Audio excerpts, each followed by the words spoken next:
Okay, we're here at Anfield. We've just witnessed a 0-0, a very unexpected 0-0 between Liverpool and Man City, two teams who gave us plenty of goals last season, but not today. From a Liverpool perspective, Dave, team selection off from the off, there was a little bit of a surprise with Joe Gomez moving over to right back and Lovren coming in. How do you think that worked out?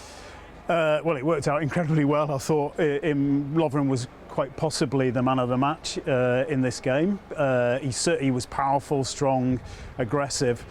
I was surprised actually, Matt, that before the game there was so much amongst the Liverpool fans saying how bad a decision it was and how Gomez should have been retained. They should have brought Klein in if Alexander-Arnold needed a rest. But for me, Van Dijk and Lovren have been the best partnership in the Premier League since Van Dijk arrived at Liverpool. And the statistics back that up, there's no doubt.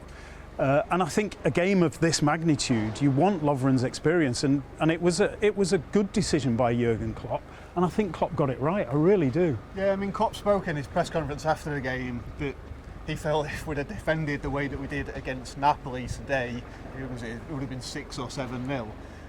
Now, contrasting that, Guardiola in his post-match press conference, he spoke about how he purposely wanted to slow down the play and that Liverpool are, in his words, the best team in the world on the transition. So do you think it's fair to say that City would be the team that are more happier with the point?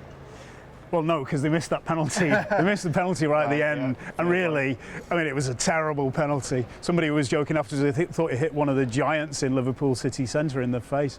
But City probably go away thinking they've lost an opportunity because they did stop Liverpool. Liverpool had maybe one shot on target. That they lacked a little bit of a cutting edge, but then the game plan from City was to close the game down, and it did work to a certain extent. I think Liverpool, I think you're right, by the way, Liverpool defended anything like Napoli, then they would have lost heavily because Napoli had a lot of chances in that game and their finishing was quite bad. City, they have much better quality up front. I think Liverpool will be satisfied with a draw. They go into the international break now, Matt, don't they, with the joint top of the table. They've had some tough fixtures and they're still unbeaten. I mean, that is big for Liverpool. Yeah, it's huge. And Jurgen Klopp, again, in his press conference, he said if anybody had told me after 8 games we'd be sat here with 20 points, especially after the run of fixtures that they had, they'd have been delighted. Obviously, I don't think it can't have ever happened before that 3 teams would have had 20 points after 8 games. So it shows how competitive the league is going to be this season.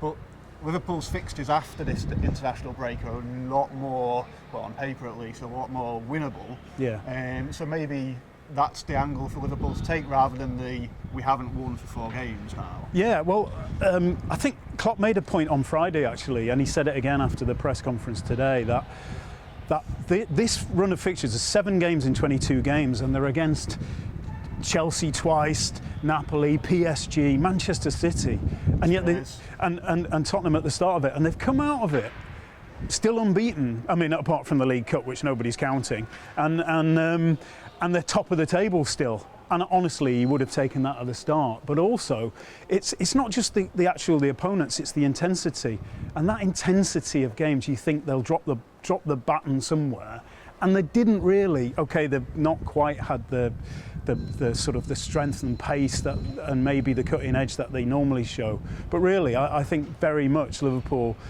be as satisfied with that as any team now after that run of games. Going back to the penalty, not many people might have noticed it, but apparently John Achterberg, you can see him on the sidelines just before the penalty, signalling exactly to Alisson where Mahrez is going to put it. You know, Achterberg is a kind of divisive, but we don't really know that much about him, and a lot of people say that he's the problem at Liverpool as a goalkeeping coach. But you know, maybe he deserves a little bit of credit there for well, he knew exactly where it was going to go, and Alisson did dive the correct way.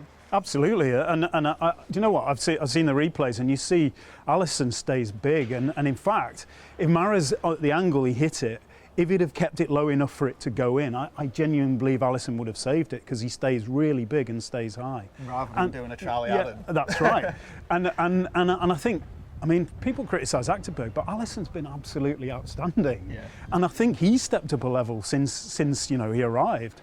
And he made a great save again late on down to his left at the near post. And in fact, I remember that I think Karius let one in at the near post last season, didn't he? Well, yeah, I mean, it's interesting Against because City. as Van Dijk was just going in to slide for obviously what ended up being the penalty, I was thinking back to the Sané goal where he'd been on the little run from that side. Was it last season or the season before? Yeah, last season, and yeah. he'd scored a near post from pretty much that angle, and I thought, oh, Van Dijk's doing exactly what was needed on that occasion. Obviously got it slightly wrong, and I think that the player himself has admitted post-match that he shouldn't have dived in, but no, Van Dijk was impressive today nonetheless. Yeah, no, Van Dijk. I thought he was unlucky that he did give away that penalty, because really he didn't do anything wrong at all in the game. He and Lovren, you can tell, they've got a great understanding, and I think Liverpool are far happier now in actually conceding a bit of space, not pressing so high once the initial first press doesn't work, and allowing the centre halves to maybe dominate the games.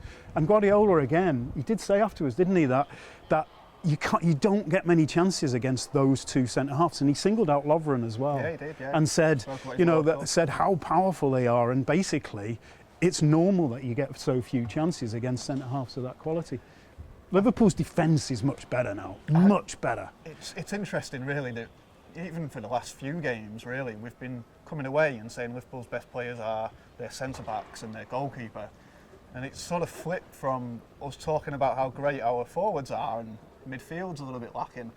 And now it's the defence that's the strength. But the midfield, is that a worry for you? What do you Oxlade-Chamberlain was a player who really impressed in these games last season. Yeah. He was the only midfielder that started in each of the 3 games when Liverpool beat City. Was he a player that Liverpool missed today? They missed him with that bursting from midfield. Do you know where they also definitely miss him, and Lallana, because he's been out for so long, is Liverpool have got midfielders who are still learning the system.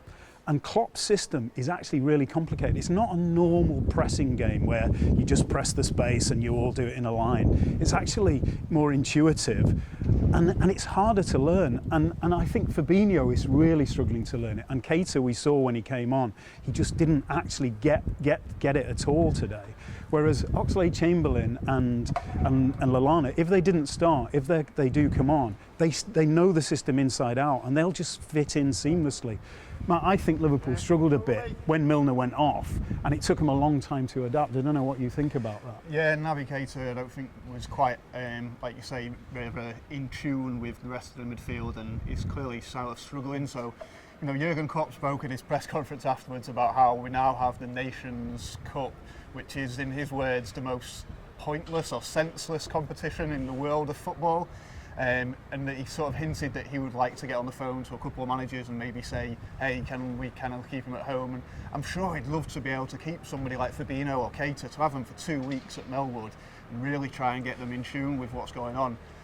After the international break, the senseless, pointless international break that Klopp speaks about, Liverpool got a very favourable run of fixtures. They've got the 2 bottom teams, right? Huddersfield and Cardiff, back to back. Yeah. So hopefully we'll be talking about the front 3 back scoring, and Liverpool maintaining the pace at the top of the table.